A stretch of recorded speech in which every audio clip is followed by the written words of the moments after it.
여러분 안녕하십니까? 이충건입니다. 오늘은 2024년에서 2025년 OECD 세계 경제 전망, 주요국 성장률과 정책 과제는 무엇인가에 대해서 말씀을 드리겠습니다.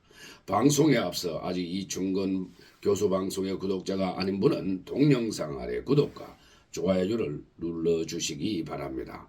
방송 제작에 큰 힘이 됩니다. 경제협력개발기구 즉 OECD는 2월 5일 중간 세계 경제 전망을 발표했습니다. OECD는 매년 5, 6월과 11월에 전체 회원국 대상 본 전망을 발표하고 2, 3월과 9월에 주요 20개국 대상으로 한 중간 전망을 발표합니다.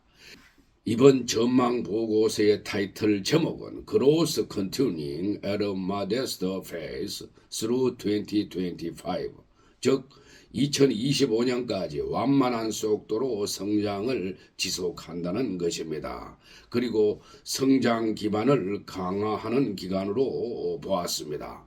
OECD는 2023년 세계 경제가 탄력적으로 회복했으나 연말로 가면서 전환 국면이 약화된 가운데 2024년 주요국의 거시경제 정책의 제약과 중국 경제의 구조적 부담 등의 영향으로 세계 경제 성장률이 2023년 3.1%에서 2024년 2.9%로 완만히 둔화될 것으로 전망을 하였고, 내년 즉 2025년에는 3.0%의 전망치를 제시했습니다. OECD는 2023년에는 에너지 가격이 낮아지고 공급망 압력이 약해지면서 인플레이션이 예상보다 더 빠르게 하락하는 등 글로벌 성장은 놀라울 정도로 탄력적이었다고 보았습니다. 그러나 최근 지표들은 어느 정도 성장이 둔화되고 있음을 지적하고 있습니다. 더 이상 불리한 공급 충격이 발생하지 않는 한 냉각된 수요 압력으로 인해서 대부분의 경제에서 헤드라인 및 근원 인플레이션이 추가로 하락할 수 있다. 2025년 말까지 대부분의 G20 국가에서 인플레이션이 목표 수준으로 돌아갈 것으로 예상된다고 했습니다. 특히 하마스의 이스라엘 테러 공격 이후 중동에서 진행 중인 분쟁과 관련하여 지정학적 위험은 여전히 높고 인플레이션이 추가로 상승할 경우에 정책금리가 장기간 더 높아질 수 있다는 점에서 시장 가격이 금융자산 가격의 급격한 조정을 촉발할 수 있다고 했습니다. 미국은 건조한 소비와 실질임금 상승과 금리 인하 등에 힘입어 완만한 성장을 이어갈 것으로 보았고, 유로존은 실질 소득이 회복되지 못한 상반기까지 약한 성장세 지속이 예상되며, 중국은 소비심리 제약과 높은 부채, 자산시장 약세 등으로 성장이 둔화될 것으로 보았습니다. 성장률을 근역별로 보면은 G20 국가는 2024년 2.9%, 내년 3.0%의 성장률을 보일 것으로 전망을 했고, 유로존 지역은 올해 0.6%, 내년 1.3%의 성장률을 보일 것으로 전망을 했습니다. 경제 성장률을 주요 국가별로 보면은 미국은 2023년 2.5%, 올해 2.1%, 내년 1.7% 등으로 계속 떨어질 것으로 전망을 했고, 영국은 올해 0.7%, 내년 1.2%로, 프랑스는 올해 0.6%, 내년 1.2%로, 독일은 올해 0.3%, 내년 1.1%의 성장률을 전망했습니다. 일본은 올해와 내년 모두 0.1%의 성장률을 전망했습니다. 신흥개도국 중에서는 인도가 올해 6.2%, 내년 6.5%로 전망을 했고, 인도네시아는 올해 5.1%, 내년 5.2%로, 중국은 올해 4.7%, 내년 4.2%로 전망을 했습니다. 그리고 튀르키예는 올해 2.9%, 내년 3.1%로, 멕시코는 올해 2.5%, 내년 2.0%로, 사우디는 올해 2.4%, 내년 4.2%로, 브라질은 올해 1.8%, 내년 2.0%로, 러시아는 올해 1.8%, 내년 1.0% 등으로 전망을 했습니다. 물가 상승률은 최근 공급망 불안 등에도 불구하고 통화 긴축 역량에 따른 수요 제약이 이어지면서 점진적 둔화 흐름이 계속될 것으로 전망을 했으며, 아직 물가 수준이 높은 신흥 개도국들은 대부분 2025년 말까지 물가 오름세 목표치로 수렴하게 될 것으로 평가했습니다. G20 국가의 소비자 물가 상승률은 올해 6.6%, 내년 3.8%로 전망을 했습니다. 2024년 물가 상승률은 아르헨티나가 전년비 250.6%나 폭등을 하고 튀르키예도 49.3%의 높은 상승률을 보일 것으로 전망을 했습니다. 그 밖에 러시아 7.2%, 인도 4.9%, 남아공 4.8%, 멕시코 4.1%, 호주 3.5% 등의 높은 물가 상승률을 보일 것으로 전망을 했습니다.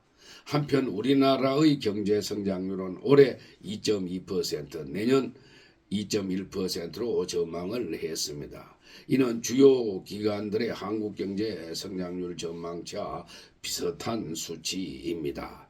즉 정부인 기획재정부의 2.2%, 한국은행 2.1%, IMF 즉 국제통화기금의 2.3%, 한국개발연구원 KDI의 2.2%와 비슷한 전망치입니다.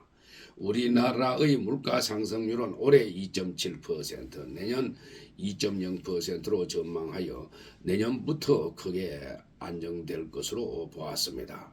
OECD와 IMF 등은 한국에 대해서 재정 여력 확충과 함께 통화 긴축 정책 유지, 노동과 교육, 연금 등 구조 개혁을 통한 중장기 생산성 향상 노력을 권고했습니다. 또한 정부는 부동산 프로젝트 파이낸싱 부실 사업장과 한계 기업의 정리를 속도감 있게 추진해야 할 것입니다. OECD는 세계 경제의 주요 리스크 요인으로 중동적 지정학적 위험과 이에 따른 물가 상승세 가능성, 고금리 여파로 인한 부채 부담 등을 제시했습니다. 특히 중동 정세 불안 확대 시에 공급 병목 현상 심화, 에너지 가격 상승 등으로 공급적 물가의 상방 압력 확대, 경제 활동을 저해하고 전례 없는 금리 인상의 후행적 영향이 예상보다 길거나 크게 나타나며 경기 하방 압력으로 작용할 가능성이 클 것으로 보았습니다. 한편 정책 과제 내지 정책 권고 사항은 다음과 같습니다.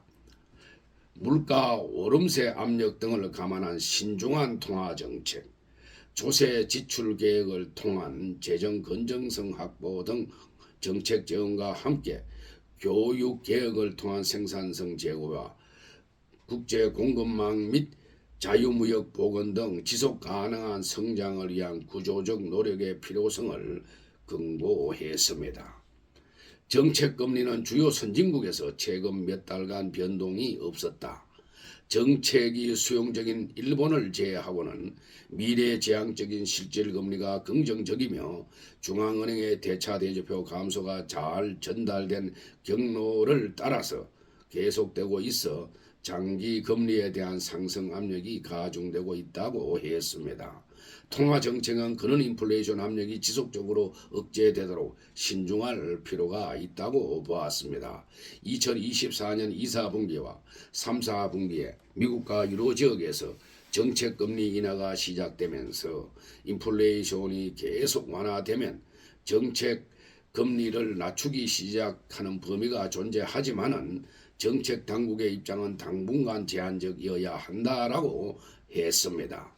정책금리 인하의 속도와 규모는 데이터에 따라 달라지며 경제 상황에 따라 국가마다 다를 수 있다고 보았습니다.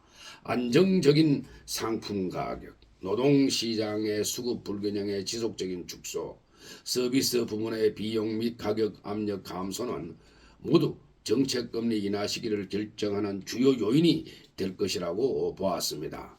이와는 대조적으로 일본에서는 인플레이션이 예상대로 2%로 안정된다면 향후 2년간 점진적인 정책금리 인상이 보장된다고 보았습니다. 그럼에도 불구하고 마이너스 실질금리가 2025년 말까지 지속되는 등 통화정책 기조는 당분간 조정 국면을 유지할 것으로 보았습니다.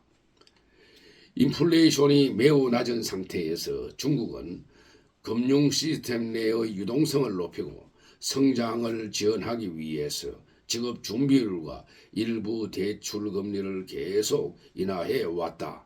브라질을 포함한 일부 중남미 국가들에서도 2021년에 처음으로 정책을 크게 강화했고 현재 인플레이션이 목표치를 향해 급격히 떨어진 곳에서 정책 금리가 인하되고 있다고 보았습니다. 인도와 인도네시아, 멕시코, 남아프리카 공화국을 포함한 다른 나라들에서는 인플레이션이 억제되었지만 실질적으로 감소하지 않는 채 정책 완화가 아직 진행되지 않고 있다고 보았습니다.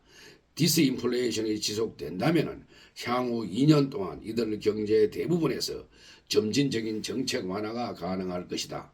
정책 금리 인하 속도는 인플레이션 기대 심리가 잘 정착되도록 하고 선진국가의 금리 차가 급격히 좁혀지는 것을 피하기 위해서 신중해야 한다고 했습니다. 튀르키예를 포함한 다른 국가에서는 지속적으로 높은 인플레이션을 억제하기 위해서 정책 금리가 변경되지 않아야 할 것이라고 했습니다. OECD는 정부 지출은 지속 가능한 성장을 촉진하는 분야에 대한 투자에 더 집중해야 한다. 특히 인적 자본, 최근 OECD 피사 지수, 즉 PISA 국제 학생 평가 프로그램 점수에 따른다면 미래 경제에 필요한 기술 수요가 증가하는 동시에 교육 성과도 하락하고 있다고 했습니다. 공공부채 수준은 일반적으로 팬데믹 이전보다 높으며 많은 국가에서 이전에는 전쟁 시에만 볼 수 있었던 GDP 대비 수준이라고 보았습니다. 정부는 세대 간 요구의 균형을 맞추고 미래를 위한 경제를 준비하는 지속 가능한 재정 계획을 채택해야 한다고 강조했습니다.